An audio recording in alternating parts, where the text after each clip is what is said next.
ธังสรณังคัจฉามิธัมมังสรณังคัจฉามิสังฆังสรณังคัจฉามิกับนมัสการพระมหาเถระพระสังฆาธิการพระเถรานุเถระสวัสดีท่านผู้ฟังและผู้ชมทุกท่านที่ติดตามในรายการศึกษาพระสัทธรรมเพื่อการพ้นทุกข์ครั้งนี้เป็นครั้งที่28ในเรื่องของสามัญญผลสูตรซึ่งนำมาจากพระสุตตันตปิฎกทีฆนิกายศีลขันธวรรคพระไตรปิฎกอรรถกถาชุด91เล่มที่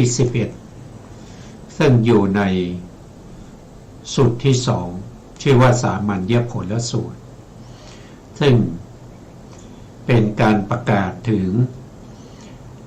ผลที่ได้จากการประพฤติปฏิบัติในทางพระพุทธศาสนาที่พระพุทธองค์ทรงได้แสดงให้แก่พระเจ้าอาชาติศัตรู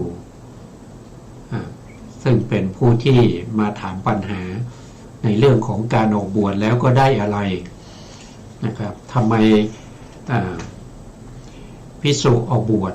ตั้งแต่อายุยังหนุ่มๆออกบวชแล้วได้ผลยังไงได้อะไรเป็นผลสามารถบัญญัติได้ไหมว่าผลที่เห็นได้ในปัจจุบันนี้คืออะไรอันนี้พระพุทธองค์ก็ได้ตอบปัญหาไปหลายข้อแล้วตามที่เราได้ศึกษาร่วมกันนะครับโดยมีอาจารย์กันดาท่านจะเป็นผู้สาธยายให้พวกเราได้ฟังกันนะครั้งที่แล้วนี่เราก็ถึงตรงไหนครับอาจารย์ถึงบุคคลจะประพฤติธรรมให้บริบูรณ์ไม่ใช่ทำให้ได้ง่ายๆครับผมครับ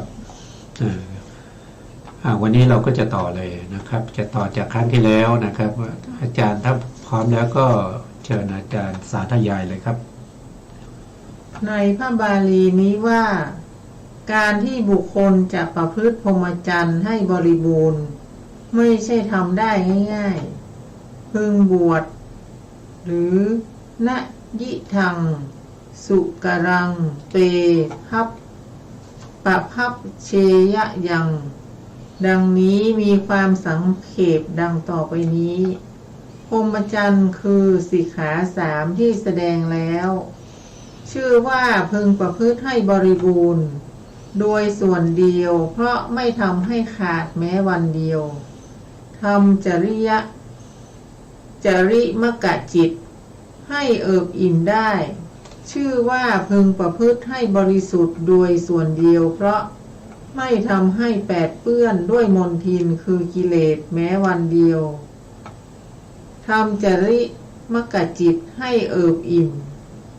คำว่าดุจสังขัดหรือสังคริขิตังความว่าพึงประพฤติให้เหมือนสังที่ขัดแล้วคือให้มีส่วนเปรียบด้วยสังที่ล้างแล้วก็พรหมจรรย์อันนี้ผู้อยู่ครองเรือนอยู่ในท่ามกลางเรือนจะประพฤติให้บริบูรณ์บริสุทธิ์โดยส่วนเดียวดุจสังขัดไม่ใช่ทำได้ง่ายถ้ากระไรเราพึงปรงผมและหนวดนุ่งห่มผ้ากาสายะที่สมควรแก่ผู้ประพฤติพรหมจรรย์เพราะย้อมด้วยน้ำฝาดมีสีเหลืองออกจากเรือนบวชเป็นผู้ไม่มีเรือนและในข้อนี้เพราะการงานมีกสิกรรมและพาณิชยกรรมเป็นต้นที่เป็นประโยชน์แก่เรือนเรียกว่าการครองเรือนและการครองเรือนนั้นไม่มีในบรรพชาเพราะบรรพชาพึงทราบว่าไม่ใช่การครองเรือนพรหมจรรย์อันไม่ใช่การครองเรือนนั้นคำว่าพึงบวชหรือปัปพะเชยังได้แก่พึงปฏิบัติคำว่าน้อยใหญ่อัปปังวาความว่า กองโภคะต่ำกว่าจำนวนพันชื่อว่าน้อยตั้งแต่1,000ขึ้นไปชื่อว่าใหญ่ญาตินั่นแหละชื่อว่าเครือญาติหรือยาติปริวัตโตเพราะอัดว่าเกี่ยวพันเครือญาติแม้นั้นต่ำกว่า20ชื่อว่าน้อยตั้งแต่20ขึ้นไปชื่อว่ามากต่อไปคำว่าสำรวมระวังในพระปาติโมกข์หรือปาติโมกขสังวรสังคูโตได้แก่ประกอบด้วยความสำรวมในปาติโมกข์คำว่าถึงพร้อมด้วยมารยาทและโคจรหรืออาจาระโคจรสัมปันโนได้แก่ถึงพร้อมด้วยอาจาระและโคจรคำว่าเพียงเล็กน้อยอนุมัตเตสุคือมีประมาณน้อยคำว่าในโทษทั้งหลายหรือวัดเชสุได้แก่ในอกุศลธรรมทั้งหลายคำว่ามีปรกติเห็นภัยหรือภัยทัสสาวีคือเห็นภัยคำว่าสมาทานหรือสมาทยะได้แก่ถือเอาโดยชอบคำว่าศึกษาอยู่ในสิกขาบททั้งหลายหรือสิกขติสิกขาปะเทสุความว่าสมาทานศึกษาสิกขาบทนั้นๆในบรรดาสิกขาบททั้งหลายนี้เป็นความย่อในข้อนี้ส่วนความพิสดารได้กล่าวไว้ในวิสุทธิมรรคในข้อว่าประกอบด้วยกายกรรมวจีกรรมที่เป็นกุศลมีอาชีพบริสุทธิ์กายกรรมวจีกรรมเวนะสมันนาคโตกุสเลนะปริสุทธาชีโวนี้ความว่าเมื่อกายกรรมและวจีกรรมที่เป็นกุศลพระผู้มีพระภาคเจ้าทรงถือเอาด้วยศัพท์ว่าอาจารย์โคจรแล้วก็ตามเพราะชื่อว่าอาชีวะปาริสุทธิศีลนี้ย่อมไม่เกิดในอากาศหรือยอดไม้เป็นต้นแต่เกิดในกายทวารและวจีทวารเท่านั้นฉะนั้นท่านจึงกล่าวประกอบด้วยกายกรรมและวจีกรรมอันเป็นกุศลเพื่อแสดงทวารที่เกิดของอาชีวะปริสุทธิศีลนั้นแต่เพราะต้องประกอบด้วยอาชีวะปริสุทธิศีลนั้นจึงจะชื่อว่าเป็นผู้มีอาชีพบริสุทธิ์อีกอย่างหนึ่งท่านกล่าวอย่างนี้โดยอำนาจมุนทิยปุตตสูตรจริงอยู่ในสูตรนี้ท่านกล่าวไว้ว่าคฤหบดีกายกรรมวจีกรรมที่เป็นกุศลเป็นไฉนคฤหบดีอาชีวะที่บริสุทธิ์เราก็กล่าวไว้ในศีลด้วยดังนี้ก็เพราะผู้ปฏิบัติประกอบด้วยศีลนั้นฉะนั้นจึงทราบว่าเป็นผู้มีอาชีพบริสุทธิ์คำว่าถึงพร้อมด้วยศีลหรือศีลสัมปันโนความว่าเป็นผู้ถึงพร้อมด้วยศีล3อย่างที่กล่าวแล้วในพรหมชารสูตรคำว่าคุ้มครองทวารในอินทรีย์ทั้งหลายอินทริเยสุพุตตะทุวาโรความว่าเป็นผู้ปิดทวารในอินทรีย์ทั้งหลายซึ่งมีใจเป็นที่6คำว่าประกอบด้วยสติสัมปชัญญะสติสัมปชัญเยนะสมันนะคาโตความว่าเป็นผู้ประกอบด้วยสติและสัมปชัญญะในฐานะทั้ง7มีก้าวไปและถอยกลับเป็นต้นคำว่าเป็นผู้สันโดษสันตุโถ ความว่าประกอบด้วยสันโดษ3อย่างในปัจจัย4ชื่อว่าเป็นผู้สันโดษแค่นี้ก่อนค่ะครับ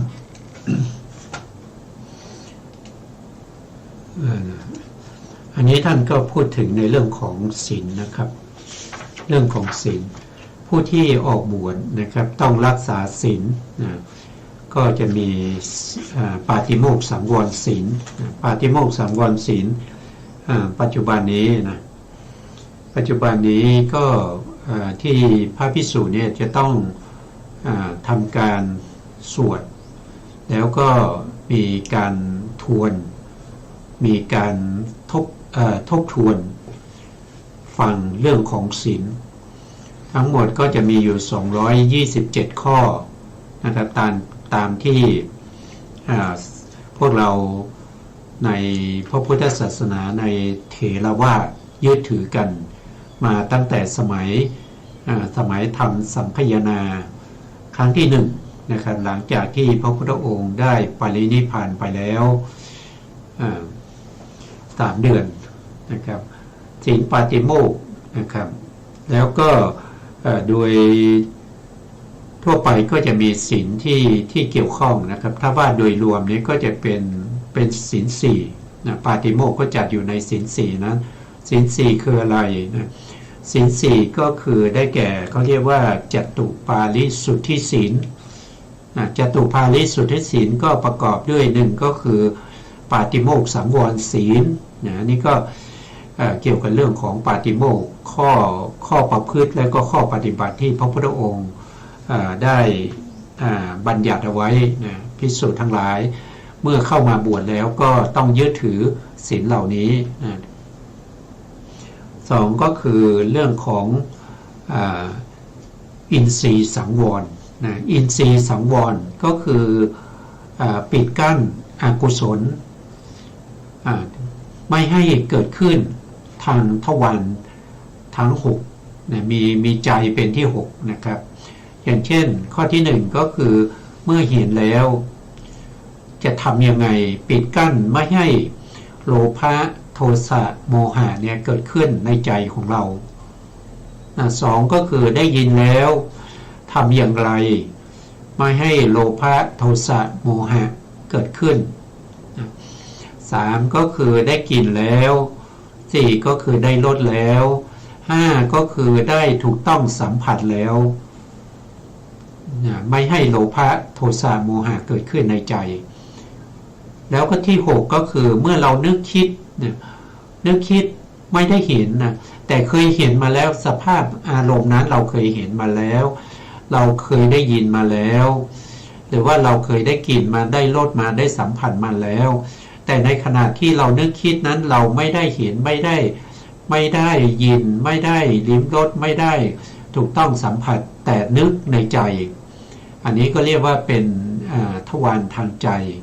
คือมโนทวารนะครับอันนี้ก็ต้องสำรวมมีคิดอย่างไรที่จะทำให้จิตใจของเราเนี่ยไม่เศร้าหมองด้วยกิเลสโดยมีโลภะโทสะโมหะนี่เป็นประธานในกลุ่มของกิเลสเหล่านั้นนะครับทำยังไงปิดกั้นทวารนะครับทวารที่เกิดขึ้นต่างๆนะครับแล้วก็ต่อมาก็คืออาชีวปาริสุทธิศีลอาชีวปาริสุทธิศีลก็คืออาชีพที่บริสุทธิ์อาชีพที่บริสุทธิ์ของพระภิกษุก็มีรายละเอียดมากมายเหลือเกินนะครับมีมากมายนะแต่เราพูดง่ายๆก็คืออาชีพที่เป็นไปในปัจจัยทั้ง4 1ก็คือเรื่องของจีวรนะจีวรเครื่องนุ่งห่มจีวรสังคติสบงนะบาตรอะไรพวกนี้นะครับในอัฐบริขารทั้ง8นั้นนะครับต้องได้มาด้วยความบริสุทธิ์นะครับส่วนจะบริสุทธิ์ยังไงท่านก็ได้กล่าวไว้ในวิสุทธิมรรคแล้วนะในเรื่องของศีลนะในเรื่องของศีลในศีลนิเทศนะครับในวิสุทธิมรรคก็ไปดูเพิ่มเติมได้นะครับไปศึกษาเพิ่มเติมได้เราเคยศึกษาไปแล้วในช่วง รายการพระไตรปิฎกลอยฟ้านะครับเคยศึกษากันไปแล้วศีลคืออะไรอย่างเนี้ยศีลคืออะไรศีลมีเท่าไหร่อะไรพวกนี้นะแล้วก็ข้อที่4ในจาตุปาทิสุทธิศีลในข้อที่4ก็คือปัจจยสันนิสิตศีลก็คือการใช้ปัจจัยทั้งหลายจะต้องมีการพิจารณาจะต้องมีการใส่ใจให้ดีว่าสิ่งที่เราทำนั้นสมควรไหมนะสมควรหรือไม่นะที่เราจะใช้จีวรนะครับเราจะใช้เสนาสนะหรือว่าเราจะบริโภคอาหารหรือว่าเราจะใช้คิลนะเภสัชก็คือยารักษาโรคทั้งหมดทั้งมวลนี้นะต้องมีการพิจารณาด้วยอะไรก็คือพิจารณาด้วยปัญญาว่าเหมาะสมควรไหมที่เราจะใช้และเราใช้เพื่อประโยชน์อะไรนะไม่ใช่ว่าอยากห่มจีวรก็เอามาห่มเลยนะครับอย่างนี้ไม่ได้นะต้องมีการพิจารณานะครับว่าเราห่มจีวรนี้เพื่อบรรบัดความหนาวเพื่อบรรบัดความร้อนเพื่อบรรบัดสัมผัสอันเกิดจากเหลือกยุงลมแดดและสัตว์ไร้ครรภ์ทั้งหลายนะเพียงเพื่อปกปิดอวัยวะอันก่อให้เกิดความละอายต้องมีการพิจารณาหรือปัจเจเวกอย่างนี้ก่อนนะครับปัจเจเวกก่อนที่เราจะใช้ไม่ว่าจะเป็นจีวรสังฆติสบงประคตเอวนะครับหรือว่าจะทรงบาทอะไรก็ตามนะครับต้องมีการพิจารณาด้วยปัญญานะครับไม่ใช่สักแต่ว่านะครับต้องให้ระลึกถึงประโยชน์นั้นจริงๆนะสองก็คือเรื่องของอาหารใช่ไหมเราก็ต้องมีการพิจารณาว่านะครับมีการใส่ใจมีการพิจารณาโดยแยบคายโยนิโสมนสิการก่อนที่เราจะทานอาหารนะว่าอาหารนี้เราทานไปไม่ใช่เล่นไม่ใช่เพื่อความเพลิดเพลินสนุกสนานไม่ใช่เป็นไปเพื่อความเมามันไม่ใช่เป็นไปเพื่อการตกแต่งไม่ใช่เป็นไปเพื่อการประดับอะไรพวกนี้เพียงแต่ให้ทานไปเพื่อให้ร่างกายนี้อยู่ได้เพื่ออนุเคราะห์พรหมจรรย์อย่างเงี้ยนะครับเพื่อดับเวทนาที่เกิดขึ้นแล้วคือความหิวนะครับแล้วก็ป้องกันเวทนาใหม่ที่จะเกิดขึ้นต้องพิจารณาด้วยปัญญานะครับปัจจยสันนิสิตศีลอันนั้นก็คือข้อที่4นะครับแล้วต้องมีแล้วก็พระองค์ยังได้แสดงถึงในเรื่องของสติสัมปชัญญะนะสติสัมปชัญญะสติก็คือต้องมีสตินะแล้วก็มีปัญญาในฐานทั้ง7นะในฐานทั้ง7ฐานทั้ง7ก็คืออะไรก็คือก่อนที่เราจะเดินนะครับเราจะเดินเราจะยืนเราจะนั่งนะครับหรือว่าเราจะนอนนะก็ต้องมีสติสัมปชัญญะนะมีสติมีปัญญากำกับอยู่ในอิริยาบถเหล่านั้นนะครับไม่ให้หลงลืมสตินะไม่ให้หลงลืมสติถ้าหลงลืมสติอกุศลก็จะเข้านะอกุศลก็จะเข้าจิตใจของเราก็จะเศร้าหมองเมื่อจิตใจเศร้าหมองนะก็เสียอะไรก็คือเสียเวลานะเสียเวลาเราตั้งใจมาบวชเป็นพระภิกษุเราตั้งใจออกจากเรือนบวชเป็นบรรพชิตแล้วนะครับผลที่เราจะได้คือสามัญญผลที่จะได้ที่จะปรากฏนะไม่ว่าจะเป็นสมถะวิปัสสนาหรือว่าจะเป็นมรรคเป็นผลก็ตามก็จะไม่เกิดขึ้นนะถ้าปล่อยให้อกุศลเข้านะเพราะฉะนั้นเราต้องทำให้จิตของเราเนี่ยเป็นไปด้วยสติแล้วก็ปัญญานะที่เพิ่มขึ้นมานะที่เพิ่มขึ้นมาก็จะต้องมีวิริยะคือความเพียรมีความอดทนในการที่จะใส่ใจปฏิบัตินะให้เป็นไปด้วยความบริสุทธิ์นะครับไม่ปล่อยปละละเลยธุระแล้วก็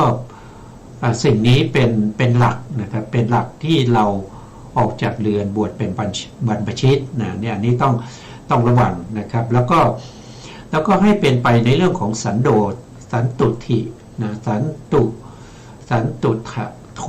นะครับก็สันโดษสามอย่างในปัจจัยทั้งสี่สันโดษสามอย่างก็คือหนึ่งก็คือต้องพอใจนะพอใจตามสติตามปัญญาตามกำลังที่เราพอจะหาได้นะเราต้องพอใจแค่นั้นนะครับไม่ใช่เราหาได้เท่านี้แต่เราอยากจะได้มากกว่านี้นะมันก็ไม่สบายใจนะอันที่สองก็คือจะต้องตามกำลังแล้วก็ตามสติปัญญาแล้วก็ตามความสามารถเนาะแล้วก็ต่อไปก็คือตามอะไรตามสมควรนะครับตามสมควรก็คือถ้าได้ของดีมานะครับเราก็ต้องเหมาะสมกับเราไหมนะครับเราจะใช้มันเหมาะสมหรือเปล่านะครับก็ต้องดูให้ดีนะครับแล้วก็จะมีอีกข้อหนึ่งผมจำไม่ได้นะก็จะมีตามสติกำลังนะครับแล้วก็ตามเนี่ยมันก็มากมายนะครับเดี๋ยวนี้สมองไม่ค่อยดีนะครับในปัจจัยทั้ง4นะครับสันโดษ3อย่างในปัจจัยทั้ง4นะ3อย่างคืออะไรเดี๋ยวก็ว่ากันนะเดี๋ยวก็ถ้านึกออกนะครับนึกออกก็จะเรียนท่านผู้ฟังอีกทีนะครับอันนี้ก็เป็นเรื่องขอ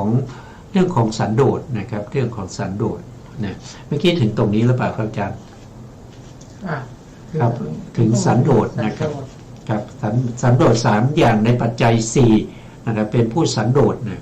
นะครับอาจารย์ตอบไหมครับสาธยายตอบไหมต่อไปว่าด้วยจุลศีลมัชชิมศีลและมหาศีลพระผู้มีพระภาคเจ้าทรงวางหัวข้ออย่างนี้แล้วเมื่อทรงแจกตามลำดับจึงตัดคำเป็นต้นว่ามหาบพิตรอย่างไรภิกษุจึงชื่อว่าเป็นผู้ถึงพร้อมด้วยศีลในคำเหล่านั้นคำว่าแม้ข้อนี้ก็เป็นศีลของเธอประการหนึ่งหรืออิทังปัสสะโหติสีลสมิง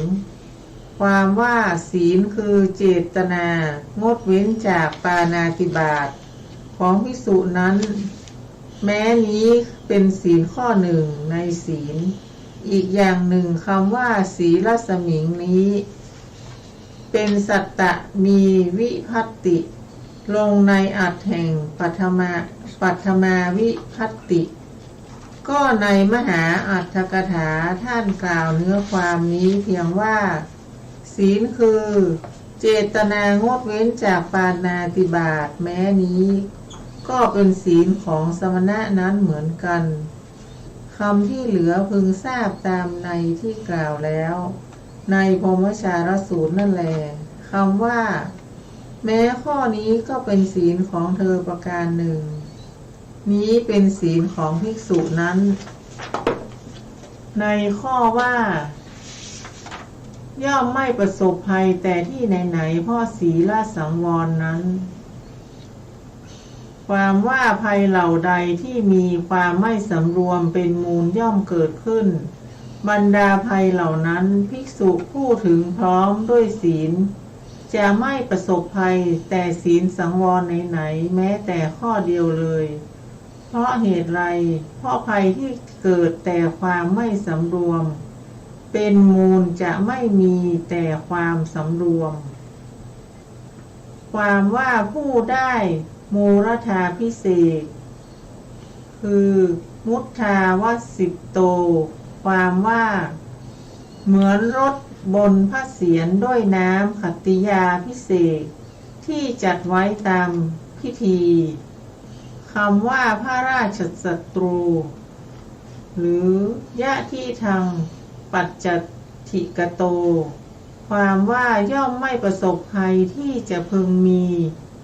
แม้จากศัตรูคนหนึ่งแต่ที่ไหนๆเพราะเหตุไรเพราะกำจัดปัจจามิตรได้แล้ว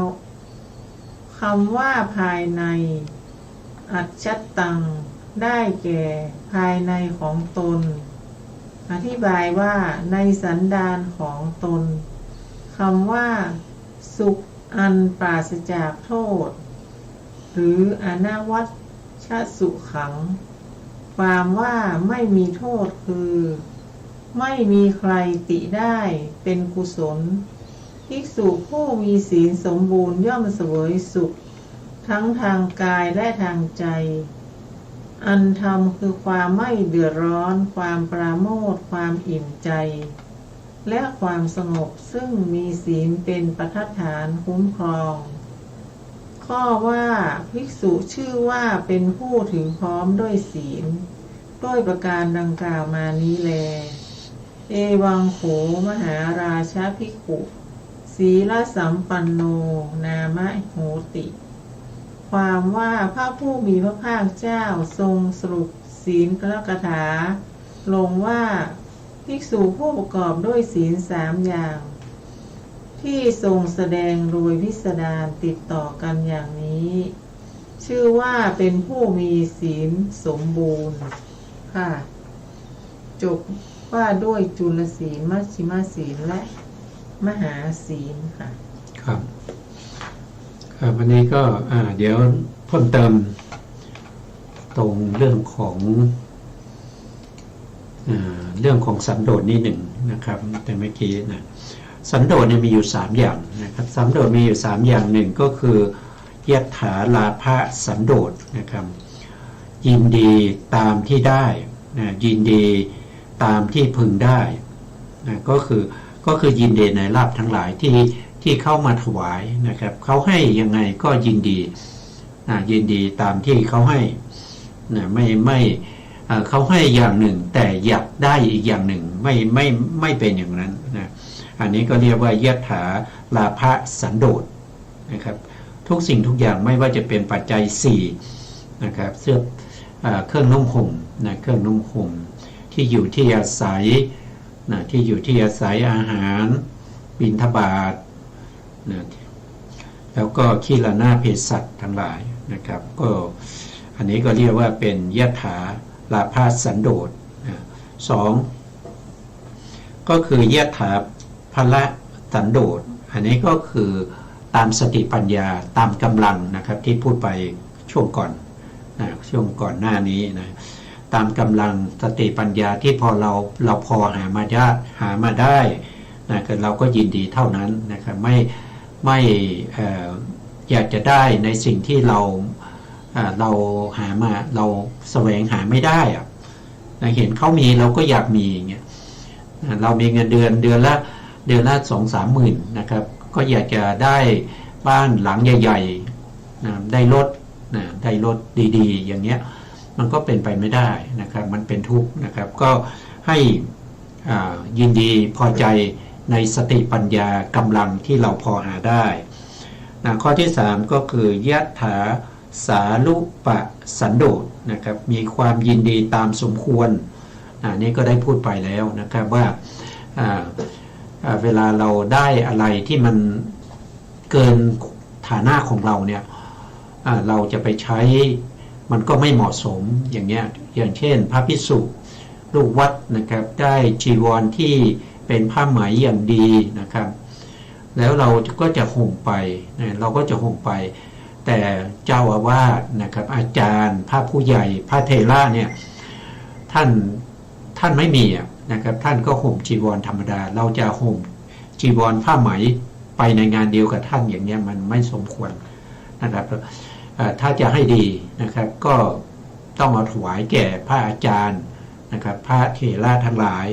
นะเพราะว่าได้ของดีมาก็ต้องเอาถวายเพราะว่ามันไม่เหมาะสมกับเราจะใช้อย่างนี้นะครับก็เรียกว่ายัตถาสาลุปะสันโดษนี่ก็เป็นสันโดษ3เป็นไปในปัจจัยทั้ง4แล้วตรงนี้ท่านก็มาพูดถึงในเรื่องของอัจฉตะอัจฉตะก็คือภายในตนนะครับภายในตนสันโดษภายในตนสันโดษภายในตนก็เรื่องการใช้ให้เหมาะสมนั่นเองให้เหมาะสมกับฐานะของเรานะครับอย่าเกินฐานะหรือว่าอย่าด้อยนะครับเราบางครั้งเนี่ยเรามีจีวรที่สมควรแล้วแต่ไม่ใช้ ก็เก็บไว้จนจนเก่าแล้วก็จนขาดอย่างเงี้ยมันก็มันก็ไม่สมควรนะก็ดูนะครับให้สมฐานะนะครับนะของตนนะสันดานของตนนะแล้วก็ในภิกษุประกอบด้วยศีลสามตรงนี้เข้าใจไหมนะตรงนี้ก็คือท่านพูดถึงในเรื่องของศีลที่ได้แสดงมาตั้งแต่ต้นนะครับก็คือได้แก่หนึ่งก็คือจุลศีลนะครับจุลศีลก็คือศีลเบื้องต่ำศีลเบื้องต่ำทั่วไปนะครับอย่างถ้าเรามาเทียบกับฆราวาสของเรานะครับก็จะเป็นศีลเบื้องต่ำนั่นก็คือศีลห้านะ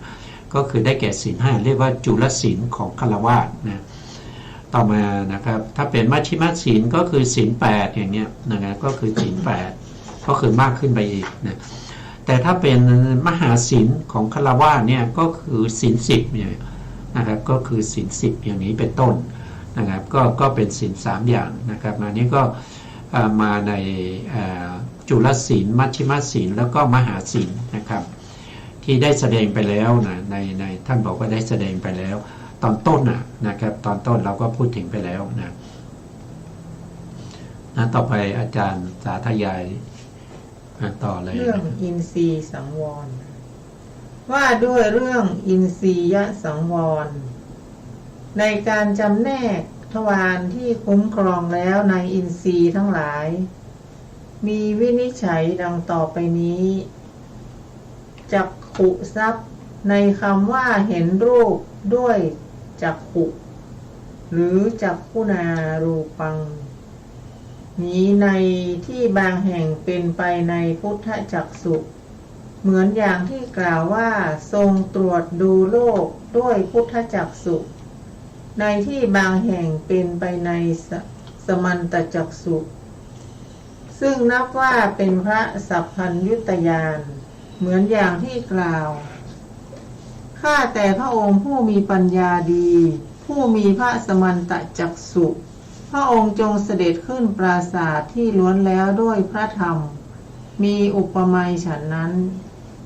ในที่บางแห่งเป็นไปในธรรมจักษุเหมือนอย่างที่กล่าวว่าธรรมจักษุปราศจากทุลีไม่มีมลทินเกิดขึ้นแล้วก็ในบาลีนี้หมายเอาปัญญาคืออริยมรรค3ญาณมี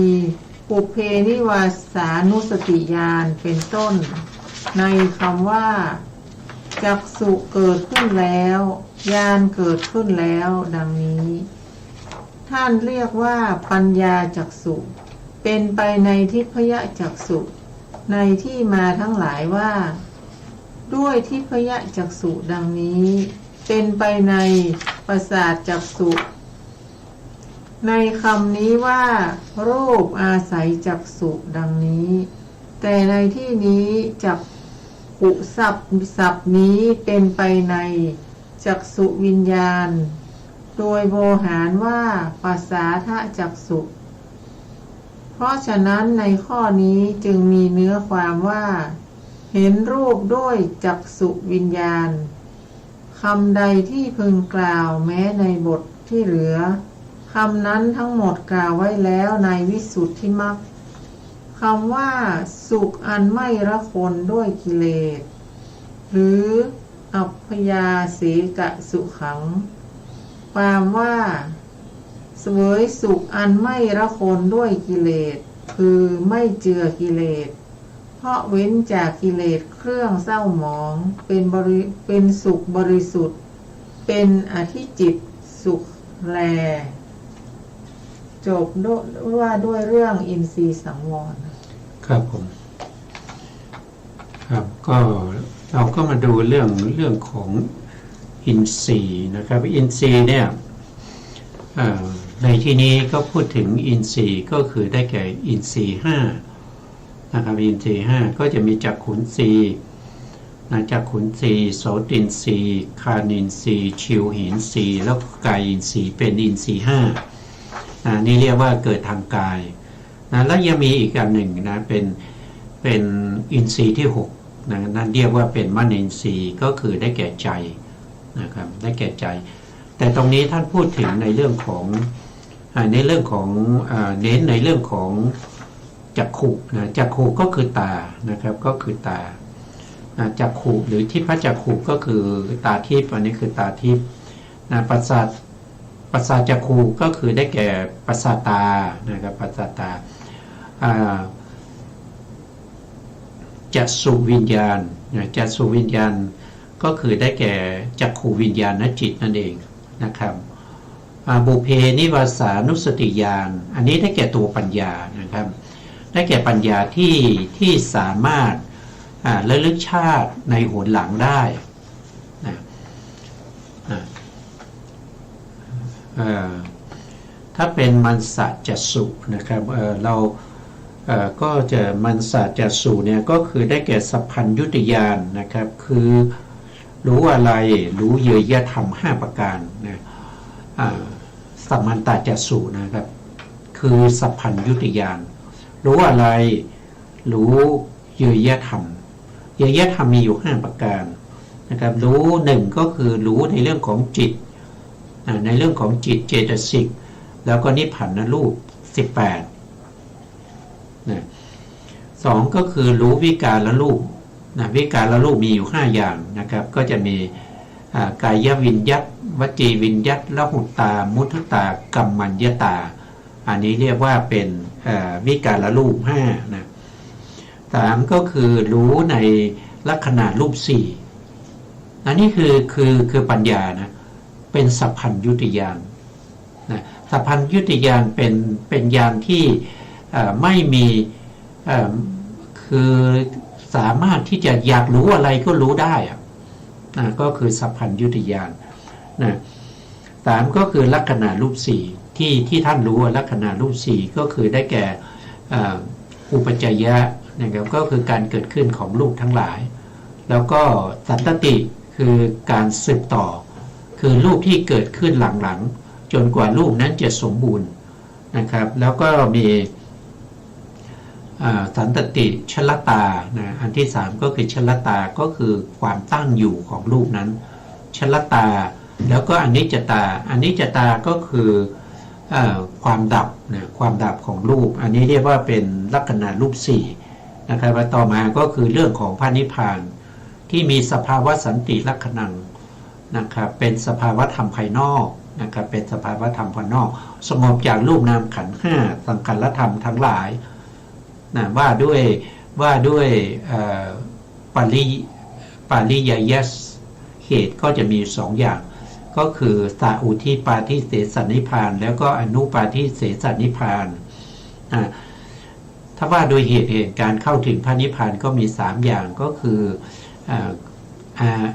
การเจริญวิปัสสนายิ่งด้วยความเป็นอนัตตานุปัสสนาอันนี้ก็จะเป็น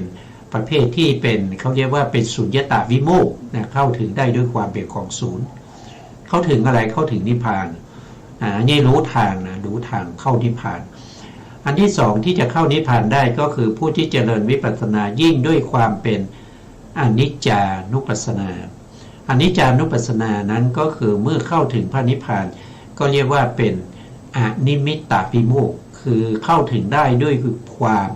ไม่มีนิมิตเครื่องหมายใดๆ3ผู้ที่เจริญวิปัสสนายิ่งด้วยความเป็นทุกขานุปัสสนาเมื่อเข้าถึงพระนิพพานก็เรียกว่าเป็นอัปปันิหิตวิโมกข์คือเข้าถึงได้ด้วยความไม่เป็นที่ตั้งแห่งตัณหาใดๆนะครับทางที่จะเข้านิพพานได้มีอยู่3ทางเท่านั้นเองนะครับมีอยู่3ทางเท่านั้นเองนะก็คือ3ทางนี้นะแล้วก็พระองค์ยังตรัสรู้ในเรื่องของบัญญัติทั้งหลายนะครับอัฏฐบัญญัติสัทธาบัญญัติขันธบัญญัติอายตนะบัญญัติธาตุบัญญัติสัจจอินทรีย์บัญญัติสัจจบัญญัติบุคลบัญญัตินะพระธรรมของพระพุทธองค์ที่ทรงบัญญัติไว้เนี่ยที่พระสังคีติกาจารย์สังคีติกาจารย์ได้ยกขึ้นสู่พระไตรปิฎกเนี่ยไม่มีการที่จะแก้ไขเพิ่มเติมนะตรงนี้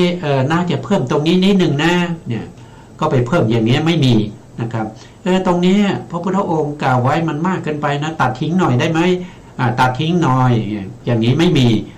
ทุกสิ่งทุกอย่างที่พระพุทธองค์ตรัสไว้นั้นไม่มีการเพิ่มเติมไม่มีการตัดออกนี่เรียกว่าเป็นบัญญัติที่ได้อย่างบริบูรณ์นะครับได้อย่างบริบูรณ์ไม่มีการแก้ไขไม่มีการทำการปรับปรุงแก้ไขเพิ่มเติมนี่เป็นสัพพัญญุตญาณนะครับก็คือได้แก่อะไรก็คือได้แก่สมันตะจักษุนะบางครั้งท่านก็จะพูดถึงในเรื่องของพระองค์ตรัสรู้ในธรรมที่ควรรู้ยิ่ง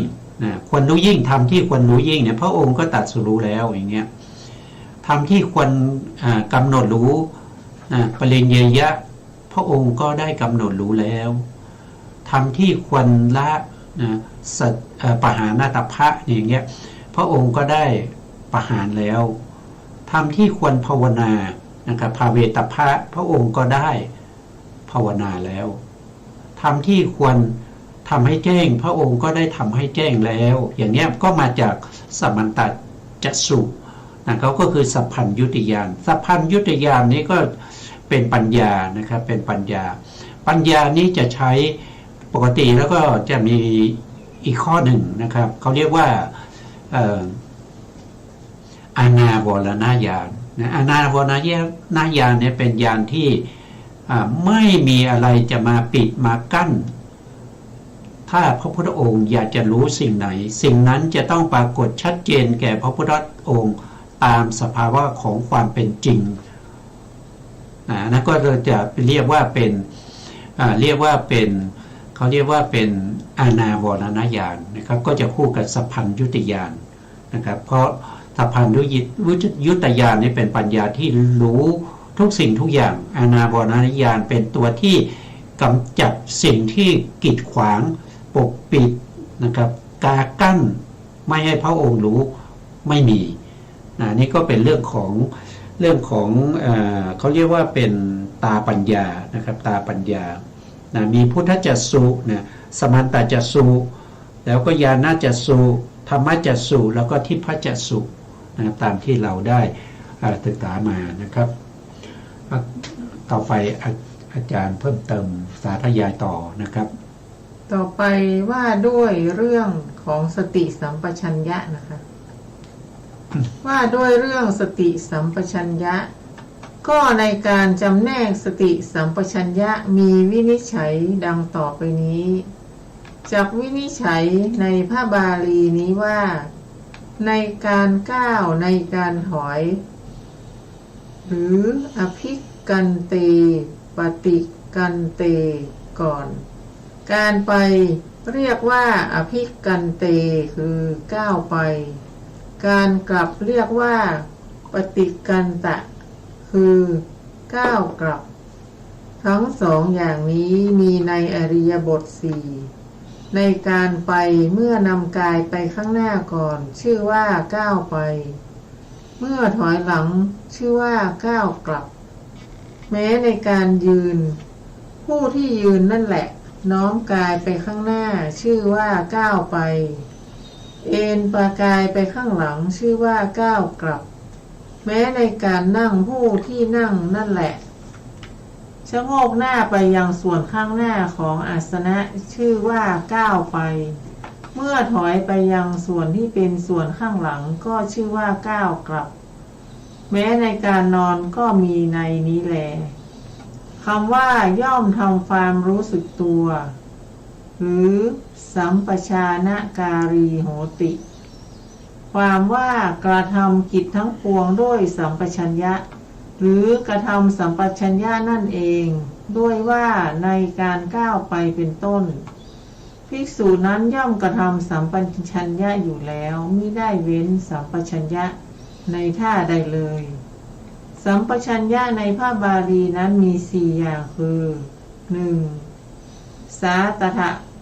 กะสัมปชัญญะคือใคร่ควรถึงประโยชน์ 2. สัปปายะสัมปชัญญะคือใคร่ควรถึงความปลอดภัย 3. โคจรสัมปชัญญะคือใคร่ควรถึงอารมณ์ควรยึดในท ที่พิขาจาร 4. อาสามโมหะสัมปชัญญะคือใคร่ควรอารมณ์กรรมฐานอยู่โดยไม่หลงใน4อย่างนั้นเมื่อจิตคิดจะไปเกิดขึ้นยังไม่ทันไปตามที่คิดก่อนใคร่ควรถึงประโยชน์ที่ไม่ใช่ประโยชน์ว่าการไปที่นั้นจะมีประโยชน์แก่เราหรือไม่หนอแล้วใคร่ควรประโยชน์ชื่อสาตถกะสัมปชัญญะคำว่าประโยชน์ในคำว่าสาตถกะสัมปชัญญะนั้นคือความเจริญโดยธรรมเช่นเห็นพระเจดีย์เห็นต้นพระศรีมหาโพธิ์เห็นพระสงฆ์เห็นพระเถระและเห็นอสุภะเป็นต้นด้วยว่าภิกษุนั้นยังมีปิติพระพุทธเจ้าเป็นอารมณ์ให้เกิดขึ้นเพราะเห็นพระเจดีย์หรือต้นพระศรีมหาโพธิ์ยังมีปิติมีพระสงฆ์เป็นอารมณ์ให้เกิดขึ้นเพราะเห็นพระสงฆ์พิจารณาปิตินั่นแหละโดยความเป็นของสิ้นไปเสื่อมไปย่อมบรรลุพระอรหันต์เห็นพระเถระทั้งหลายตั้งอยู่ในโอวาทของพระเถระเหล่านั้นเห็นอสุภะยังปฐมฌานให้เกิดขึ้นในอสุภะนั้นพิจารณาอสุภะนั้นแหละโดยความเป็นของสิ้นไปเสื่อมไปย่อมบรรลุพระอรหันต์เพราะเหตุนั้นท่านจึงเรียกการเห็นสิ่งเหล่านั้นว่ามีประโยชน์แต่อาจารย์บางพวกกล่าวว่าความเจริญฝ่ายอามิตรก็มีประโยชน์เหมือนกันเพราะต้องอาศัยอามิตรนั้นปฏิบัติเพื่ออนุเคราะห์พรหมจรรย์ส่วนในการไปนั้นใคร่ควรถึงสัปปายะและอสัปปายะแล้วใคร่ควรถึงสัปปายะอย่างเดียวชื่อสัปปายะสัมปชัญญะคืออย่างไรก่อนอื่นจะเห็นพระเจดีย์มีประโยชน์แต่ถ้าบริษัทประชุมกันในที่10 โยชน์12 โยชน์เพื่อบูชาใหญ่พระเจดีย์ทั้งหญิงทั้งชายประดับตกแต่งกายตามสมควรแก่สมบัติของตนราวกับภาพจิตรกรรมพากันเดินไปมาในนั้นโลภะย่อมเกิดขึ้นแก่ภิกษุนั้นเพราะอารมณ์ที่น่าปรารถนาปฏิฆะย่อมเกิดขึ้นเพราะอารมณ์ที่ไม่น่าปรารถนาโมหะย่อมเกิดเพราะไม่พิจารณาย่อมต้องอาบัติเพราะกายสังฆะมีก็มีย่อมเป็นอันตรายแก่ชีวิตและพรหมจรรย์ด้วยเหตุผลดังกล่าวมานี้ที่นั้นจึงเป็นอสัปปายะเพราะไม่มีอันตรายอย่างที่กล่าวไว้แล้วณที่นั้นจัดเป็นสัปปายะแม้ในการเห็นต้นพระศรีมหาโพธิ์ก็มีในนี้เหมือนกันแม้การเห็นพระสงฆ์ก็มีประโยชน์ถ้าเมื่อมนุษย์ทั้งหลายสร้างมณฑปใหญ่ภายในหมู่บ้านชวนกันฟังธรรมตลอดคืนย่อมมีทั้งประชุมชนทั้งอันตรายโดยประการที่กล่าวแล้วนั่นแหละด้วยเหตุผลดังกล่าวมานี้ที่นั้นจึงเป็นอสัปปายะเพราะไม่มีอันตรายที่นั้นเป็นสัปปายะแม้ในการที่พระเถระมีบริษัทบริวารมากก็มีในนี้แลแค่นี้ก่อนนะคะครับ คำนี้ก็ท่านพูดถึงเรื่องของสัมปัชญะนะครับสัมปัชญะเดี๋ยวต้องทำขึ้นใหม่ไว้ก่อนนะพูดถึงเรื่องของสัมปัชญะสัมปัชญะก็มีอยู่4อย่างนะครับมีอยู่4อย่างเราก็ได้ศึกษาในไปบ้างแล้วนะครับในส่วนที่เป็นในรายการพระไตรปิฎกในเรื่องของสติปัฏฐานสูตรนะครับ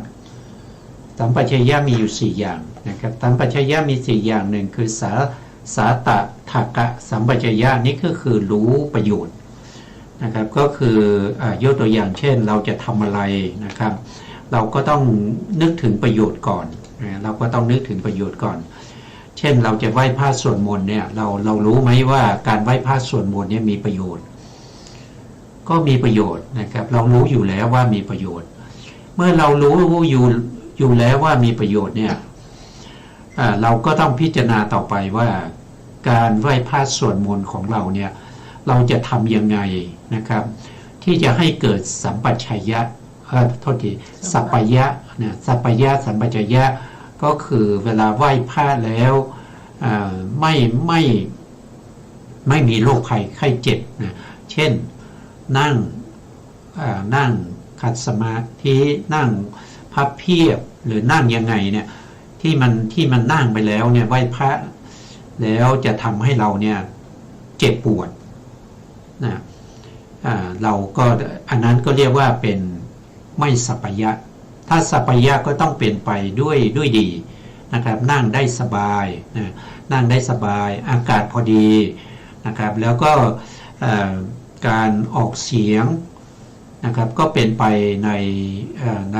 อักขระนะครับในพระธรรมได้อย่างดีนะครับเสียงก็ไม่สวดจนเจ็บคออย่างเงี้ยนะครับสวดให้พอดีนะครับใช้เวลาให้พอดี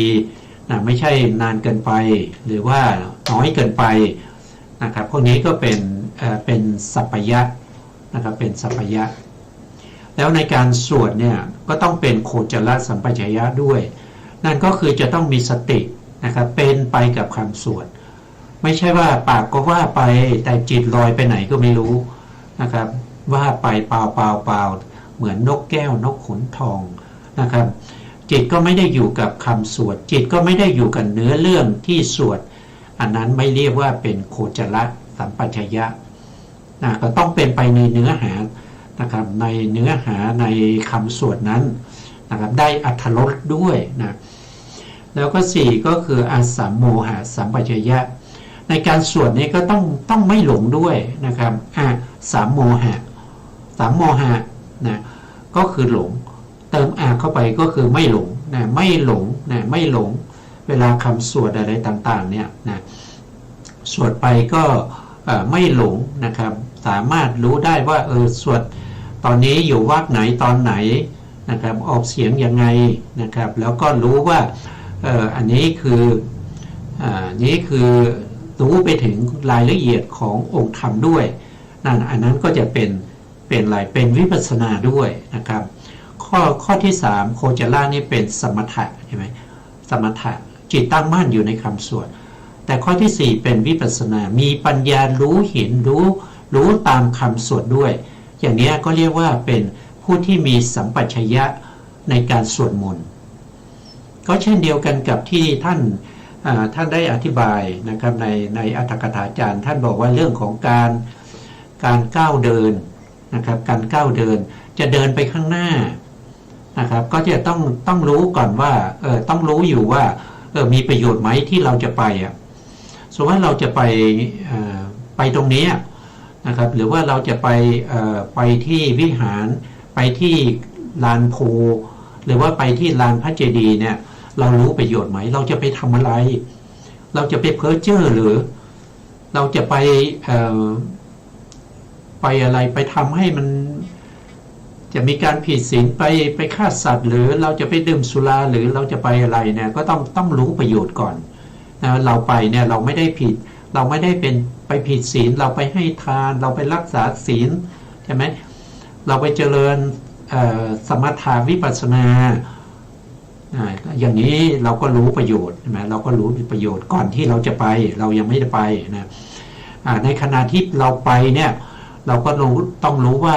สะดวกสบายไหมไปสะดวกไหมไปด้วยความลำบากไหมไกลเกินไปหรือเปล่าถนนหนทางสะดวกสบายไหมจะไปยังไงนะครับไปด้วยรถรางหรือเปล่า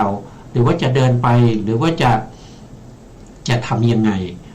นะก็ต้องรู้นะครับต้องรู้นะครับรู้ประโยชน์แล้วก็รู้ถึงความสะดวกสบายในการไปในขณะที่ไปแล้วก็ในขณะที่กลับนั้นจะต้องมีกรรมฐานด้วยนะครับกรรมฐานนั้นก็คือเราก็จะต้องมีกรรมฐานนะครับกรรมฐานที่เกี่ยวกับอารมณ์ท สมถะอะไรพวกนี้นะครับอย่างเช่นระลึกถึงคุณพระพุทธนะระลึกถึงคุณของพระพุทธเจ้าเป็นพุทธานุสติระลึกถึงคุณพระธรรมเป็นธรรมานุสติระลึกถึงคุณพระสงฆ์ก็เป็นสังฆานุสติอย่างเนี้ยเราก็ต้องมีกรรมฐานไปด้วยอันนี้เรียกว่าเป็นโคจรสัมปชัญญะนะครับแล้วก็เราต้องไม่หลงด้วยในขณะไปแล้วก็ขณะกลับนะไม่หลงนั้นก็คืออาสามโมหะสัมปชัญญะนะครับต้องมีนะถ้าไม่มีก็เราไม่ได้สัมปชัญญะทั้ง4นะครับเราก็ไม่ได้เป็นพุทธบุตรนะเราก็เป็นอะไรบุตรก็ไม่รู้นะครับถ้าเราไม่มีเพราะเราไม่ปฏิบัติตามคำสอนของพระพุทธเจ้าเราจะเป็นบุตรของพระพุทธเจ้ามันก็ไม่สมควรนะครับเพราะฉะนั้นก็เราก็จะต้องปฏิบัติตามคำสอนของพระพุทธเจ้าเราถึงจะได้เป็นบุตรของพระพุทธเจ้านะครับจะได้คุณธรรมชั้นสูงขึ้นไปนะครับวันนี้เวลาหมดแล้วนะครับสุดท้ายนี้ขอกราบขอบพระคุณพระครูสมุทรวิสุวัฒน์วรกิจโจผู้อำนวยการสถานีวิทยุเพื่อการศึกษาพระพุทธศาสนาและวัฒนธรรม FM 104.5 เมกะเฮิรตซ์วัดฝายหินจังหวัดเชียงใหม่และขอกราบขอบพระคุณพระครูปริยัติยานุศาสตร์ขอบคุณท่านผู้การธนัทเดชะแล้วก็ขอบคุณท่านผู้ฟังและผู้ชมทุกท่านที่ติดตามในรายการศึกษาพระสัทธรรมเพื่อการพ้นทุกข์พบกันใหม่ในโอกาสต่อไปครับวันนี้ลาไปก่อนครับสวัสดีครับสวัสดีค่ะ